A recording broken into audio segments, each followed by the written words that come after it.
What's up, Ride Warriors, and welcome back to another episode of Cedar Point Unlimited. I'm, of course, Andrew Barczyk, joined once again by my good friend, Mr. Stephen Lynn. Steve, what's up tonight? What's going on, guys? We're excited to have another show. It's been a couple months. I think the last one we did was in December, and we really enjoy doing these shows, but there just hasn't been a ton of new information coming out for Cedar Point. But Andy will take it from here and explain, some interesting things that have come to our attention. We've been sitting on one thing, and that was the destruction of the dorms on the Cedar Point Peninsula that we had. The Cedars Dorms, classic, used to be back in the day, ages ago, used to be a hotel, was then retrofitted to use for employee housing, and now they have been completely demolished, which opens up a pretty nice piece of land over there, right across from the Luminosity stage, where, right across from where Wildcat once stood. So I don't know. There's a lot of rumors flying about, because that, if you add in that piece of land, which is a pretty big piece of land, plus the land that's already in the park, that most people don't realize that where Wildcat stood, most of that area is still unused. It's just used as storage. They just throw stuff back there. So it'll be really interesting to see what they do. I think we have a few options.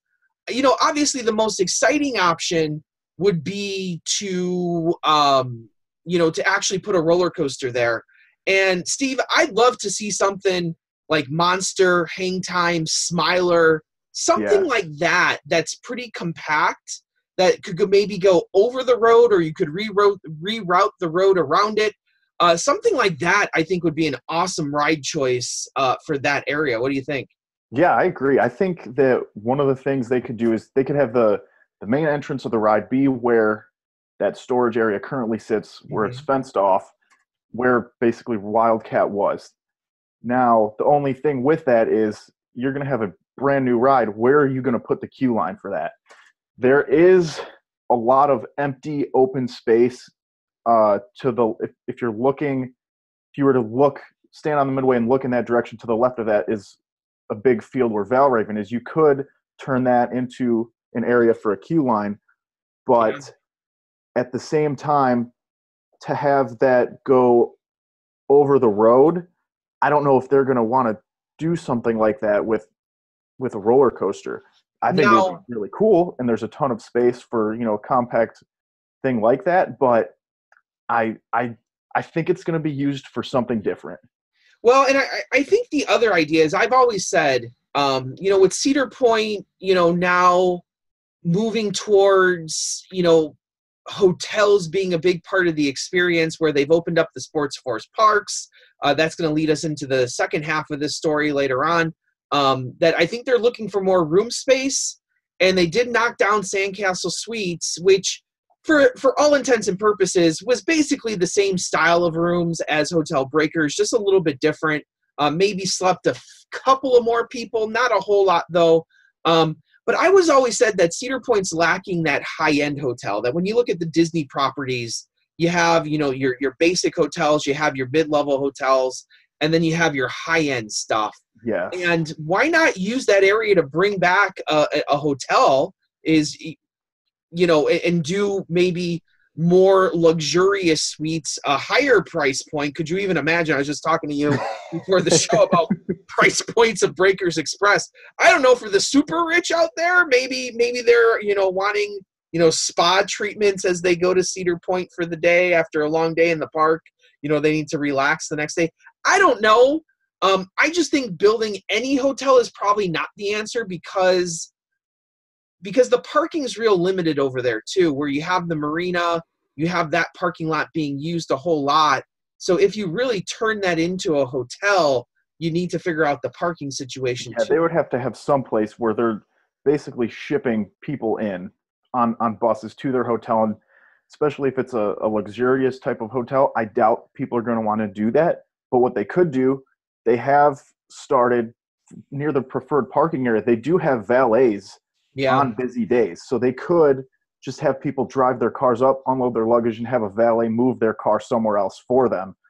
And Well, if we're talking high end, that could definitely be an option too. Like I didn't even think of that. But if you're talking about high end, then parking's not an issue because you're going to have that car moved. And realistically, you don't really need your car at any time. If you're going to Cedar Point for, a couple of nights, you don't really need your car. So it's not like a valet. Like you valet, you drop off your stuff and you get it when you leave. So that actually is not probably a half bad idea is to use a valet service. But once again, it would have to be a high end. That's why I don't think, adding another mid-level hotel, I don't know, almost doesn't make sense to me over there. It almost has to be a high-end hotel because it's going to be a smaller place. It's going to have limited rooms, probably more services being offered and that kind of stuff. I personally like the roller coaster idea. I would love to see, a lot of people I know, our good friend Adam Beard, has mentioned, could they take the inversion record, from Alton Towers that Smiler currently has at 14? Could they take that back and maybe get an inversion record holder? I don't know if people would want that either, but a lot of people rave about Smiler, and I love, what Hang Time and Monster does. And I think the real benefit of those rides would be the nighttime light package. That's just outstanding, and that would fit very well into that area of the park. Yeah, especially with Luminosity. If they were able to do something where while the Luminosity show's going on, it's timed with the lights and the music behind them. Me personally, I would not want to see any type of breaking of records when it comes to inversions. I get motion sickness. Yeah. I mean, I just can't imagine. I'd be able to ride that one time in my life probably, and then just to say I did it, but after that, I'd be like, oh, I can't do this anymore. Yeah. But I think the only issue I see is the reason Wildcat went away was because it was just such an overcrowded area. Even when Luminosity isn't going on, that area in the park on a busy Saturday, it's just you're shoulder to shoulder with people because that's the main split. And with everyone going to Millennium, Maverick, and now Steel Vengeance back there, I feel like most people tend to take that left in the fork versus go down past Dragster and down the Gemini way. But I think there is a reason that they haven't used that space where Wildcat was, where that's now storage, to put bleachers in for Luminosity. They just took the bleachers out this year too. That the bleachers were noticeably absent. This season. So now there's just a couple of wooden benches and and you might be able to solve both problems that you're discussing here by rerouting the road. So if you move that road and have it go, around over by Famous Dave's and over towards the water more, then you could push everything back and you could probably get rid of that whole bar that they use very rarely. Yeah. I've seen them use that bar maybe a handful of times in all the years. Get rid of that, push everything back, push that queue line back, and then you open up that space more and maybe have it be more open, because right now that road is kind of like your barrier and they didn't want to ever move that road, but you've knocked down the dorms now, move the road, put a coaster there, move everything back, and now you solve all those problems by opening up that space, having more space for Luminosity, having more space for the roller coaster, and you get a whole new midway out of it. And I don't necessarily think that's a bad idea. Yeah, I think that could definitely be a possibility, and especially with how the park has been purchasing land across the peninsula. You have that there's an HR building right over by Famous Dave's, and it was right next to the employee dorms. Mm-hmm. The employee dorms are gone. Cedar Point just bought a plot of land that is right next to Castaway Bay. It used to be the old Budget Inn or something that, looks really run down. That would be the perfect place to put something like an HR building to move that off property. You can then tear that building down, have more room for a roller coaster in the area, and also be able to move the road around where the HR building was instead of going straight through, because that building's there. That plays a big role in, not being able to move that road. Yeah, and they've already kind of moved that road a little bit because, they kind of redid the road when they built Valraven. I feel like they shifted it slightly. Not too much. It's still the same path. but they put in all new curbs and everything like that, a whole new sidewalk over there, at least on the left-hand side of the road. But let's move on to this other story that they did buy this motel right next to Castaway Bay.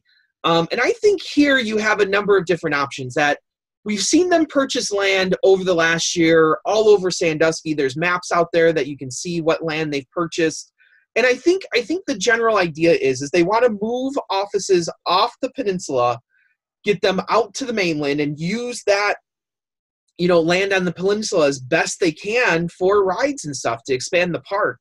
I don't think a lot of people are like, oh, they can, build a parking lot off-site and have a monorail. I don't think we're talking that kind of purchases here. We're talking about little moves, things like an HR office, things like other offices, things like, maintenance buildings that, this piece of land next to Castaway Bay is almost the same size and shape as the maintenance building, right next to Corkscrew. Yeah. So could they take that whole building and just shift it out to, open up land there? The amazement shops right across the street, I think that's a big possibility at this point. There's other possibilities, but maintenance seems like it needs more space. As you add more coasters, add more rides, you need more off-season maintenance things going on at the same time to open up opening day. So it kind of makes sense. Maintenance might be one way to go with that. Yeah, I agree. The only thing with moving maintenance off, they still probably need some sort of big maintenance area on site for, emergency breakdowns where they can get parts and things from. Well, and you still have the area back by Steel Vengeance too. They have that. Oh yeah. So you still have that whole obviously that's probably not what it's used for today, but you could definitely shift uses if you're shifting how you're organizing your whole department. Yeah. I can see a lot of different things happening with, what they're doing. I'm curious to see, I'll be going to Winter Chill Out in a couple weeks. So I'm curious to see if they're just going to tell us straight up what the reasoning behind this is. And if they do that, then it probably has nothing to do with, expansion of rides and opening up land for the purpose of rides, because they're going to want to keep that a secret if it is for, marketing purposes and keep people guessing. Now, this Cedar Point has a huge parking issue. I can see them moving some of these buildings off to just create more parking spaces. And they love creating parking spaces. They did that. The whole move of, moving Ripcord into the park basically was done just to open up parking spaces. They got rid of that whole Challenge Park area on both sides just to open up parking spaces for the hotels and stuff. So, and we know, parking isn't an issue most days, but on the days that you have heavy traffic, with, your Columbus Day weekends, your, some of your heavy weekends during the summer, people are parking out on, the causeway coming in. It's crazy. Yeah, it's crazy. And then on top of that, having that many people there, just getting out of the park, you might be sitting there for two and a half hours, which there really aren't many fixes for that just because of the way the park is set up. And they only really have one road that leads to a massive parking lot behind, Cedar Point Shores and where Breakers is. But, let's get back to this map. And there are definitely some things when we saw this map that really are very strange and seem out of place. I don't know if you're going to put a picture of this map up, but if you do, if you look off to the far left, there's like a... And if we don't, you can just go on Point Buzz, and there's the story of them buying this hotel, and there's a whole lot of people talking on pointbuzz.com right now about this map. So you look at it, there's a whole lot of different stuff on it, right? Yeah, you're looking at it, Cedar Point's obviously blocked out in purple, the Castaway Bay area is blocked out, but on the far left, almost at the edge of downtown Sandusky, it almost looks like it would be a dock type, a space where a dock would be. Maybe this has something to do with, maybe they're going to have a shuttle, or not a shuttle, a boat that, because they're partnering with the Jet Express to go to Put-in Bay and Kelly's Island stuff. Maybe they're going to have their own type of boat system one day that can take you from there to the park or there to some of the other islands. And then And they also just made that agreement with Bowling Green State University where they're going to start that whole program. And that's more towards the city. And you would think if you're going to start a college program, you'd probably want to have that located in the city versus somewhere, everything around Cedar Point's kind of residential. So Yeah. you probably Then you wonder if they're putting it down there, where are their students / employees going to stay? Maybe that would make more sense to have it where the employee dorms are, so that they're they're in walking distance to their classroom, and just you wouldn't have to worry about shuttling them in from downtown Sandusky into their dorms and back and forth. Yeah. But I think another option for the Budget Inn, which is the land that was purchased right next to Castaway Bay, could be for more employee dorms. They tore down the big red dorms. They have a lot of employees. A lot of these employees liked staying in the red dorms because it was on property, and a lot of the international kids would stay there because they don't have a car. Now, Cedar Point does have the busing system, but it was always a hassle. Luckily, when I worked there, I had a car, so I'd be able to park in where my dorm was and drive to the peninsula and park my car there. But for these kids that would have to take the bus, you were sometimes waiting for a couple buses to come through just because everyone's trying to get to work at the same time. Yeah. So I almost think that they might eventually make another dorm if they aren't already. I could be totally wrong, but I think someone somewhere posted something about how there were going to be new dorms on the Cedar Point property.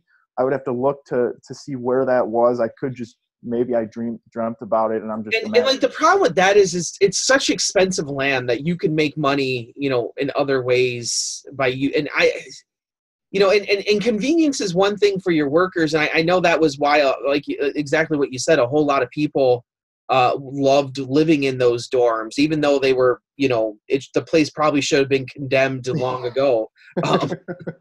People still loved living there because of the convenience of just being able to walk right to the park in the morning. But so they could build the dorms next to Castaway. I think one of the obvious choices is that, like we said before, with the need for all these more hotel rooms, that they could just knock down the Budget Inn and expand Castaway Bay, or retrofit those places to bring them up to code or make them a little bit nicer, and just expand Castaway Bay, because you need all those rooms now, especially when they start opening up, the indoor portion of Sports Force Park. So you're going to have the baseball going on outside. You're going to have basketball, volleyball, whatever else going on inside. You're doubling the amount of events that you can hold at Sports Force Park, but you've actually subtracted or broken even on rooms over the last few years, because they added on to Breakers Express. They completed the U and made it into a square. They've added on the extra wing of Breakers proper. They completely tore down Sandcastle. Now they're putting more campsites there, but the people who are going to these sports tournaments, they're paying a lot of money to go to sports tournaments. Those things I would imagine are expensive. And plus you would need to have it, like the spots that they added, you already need to have an RV too. So it kind of alienates part of your target audience. You can they have the cabins there and stuff, but they didn't add any of those. They added RV spots. So it's just I don't know which way they're going to go. To me, Cedar Point, as much as they talk about dorms and talk about employee conditions, Kinzel didn't care very much about that. He cared about the park. He didn't care about employees. Yeah, you're getting paid. Go live wherever. They've increased the number they've increased the quality of rooms, I think, across the board. They've put some more emphasis on it. I still don't see them investing. I think they're going to build new dorms to get more people, but I still don't see them investing a whole lot. And buying $1 million piece of land to build dorms, seems like I think maintenance is probably more likely, and I think actually just adding more hotel rooms is probably more likely, because you add more hotel rooms, you're going to fill those rooms and make that $1 million back pretty quickly, I would assume. For sure. And Matt loves hotels more. So I don't know how many. Maybe this could be leading to a Castaway Bay expansion. Kalahari's getting new rides. Castaway Bay, I feel like, was just put in very quickly because Kalahari was was there. They Yeah, wanted no, that's something to absolutely compete what with them. it was. So I think they're realizing maybe that, Castaway Bay hasn't gotten anything new, I don't think, since it's opened. I mean, maybe they put a Quaker steak there, which I think already was a restaurant before. It just turned into a Quaker steak. Yeah, years and years ago, it was a TGI Friday, and then they got the TGI Friday in Breakers, so you had two TGI Fridays, within a few 100 feet of each other. But I think I love that idea of maybe just expanding the water park itself, because Castaway Bay is basically for, if you're not like a toddler or very early school aged, there's not a whole lot of fun stuff to do. There's 3 slides and there's the water coaster, and then you're pretty much done. So maybe expanding into that area and doing like an overpass. And a lot of water parks do that. You go to Wisconsin Dells and you have to walk up and go over the road to get to another section of the water park. That is not uncommon at all, especially with the bigger water park hotels.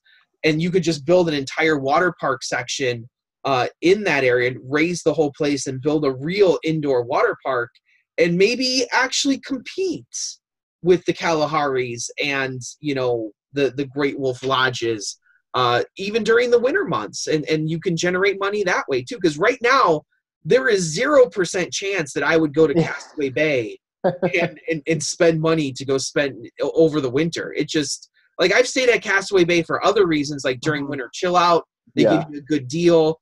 During the year, if everything else is booked, I stay at Castaway Bay. And we were just there this summer, and that water park is not worth the money that they're charging for the rooms. I'm not a huge water park fan in general. So if I am going to go and I'm going to have to choose between Kalahari and Castaway Bay, I'm picking Kalahari because I mean, one, there's more to do there. I'd pick Great Wolf Lodge over Castaway Bay, and that's for kids too, for the most part. But Kalahari just has more of a resort feel in general. Castaway Bay is more of here's a hotel room, here's a water park. It's not it's not super fancy. But I mean, even with Cedar Point Shores, I go there one time just because I have a platinum pass, because I can go, and I'll just go on the lazy river for a couple times around on a really hot day, and that's enough water park for me for the year. So but maybe Cedar Point does just want to keep Castaway Bay how it is, because it is, at least I think, I have no idea, I would imagine it is less expensive than Kalahari, just because there isn't as much to offer. So maybe the people who still like to do that kind of thing, it's, they have the option to go there, still have a fun day, versus paying, as much as it costs to go to Kalahari. Yeah, it is slightly less expensive, not by a whole lot though. It's because you're still paying, the Cedar Point upcharge. So it kind of comes in line with each other. And I feel like when people go there, if you go to Castaway Bay expecting something like a Kalahari, you're going to be really disappointed real quick.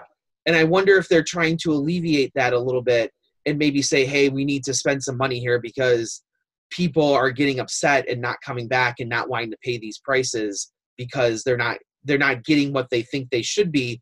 Like, they're not seeing it as a Cedar Point hotel, they're seeing it as a water park hotel, right? Maybe. So I don't know. But on the flip side, you could say, well, I'm paying Cedar Point prices and I'm getting a free indoor water park. I guess it's based on perspective.